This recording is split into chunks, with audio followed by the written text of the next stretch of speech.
அனைவருக்கும் வணக்கம். என் பெயர் Mesin Jose. UKG G session.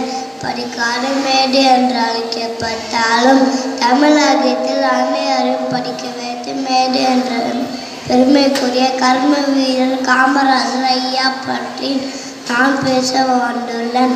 1903 July மாதம் 15ஆம் தேதி குமாரசாமி ஐயாவுக்கும் சிவகாமி அம்மாவுக்கும் மகனாக பிறந்தார் நம் காமராஜர் ஐயா. பெருந்தூர் விருதுநகர் இயற்பெயர் காமாட்சி. காமராஜர் ஐயா எளிமைக்கும் நேர்மைக்கும் பெயர் பெற்றவர். இவர் 9 ஆண்டுகள் தமிழகத்தின் முதலமைச்சராக பதவி வகித்தார். பல்லாயிரக்கணக்கான பள்ளிகளை திறந்தார். இலவச கல்வி திட்டம், இலவச மதிய உணவு திட்டம் என பல திட்டங்களை தொடங்கி வைத்தார்.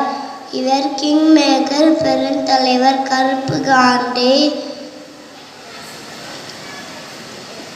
என்றெல்லாம் அழைக்கப்படுகிறார்.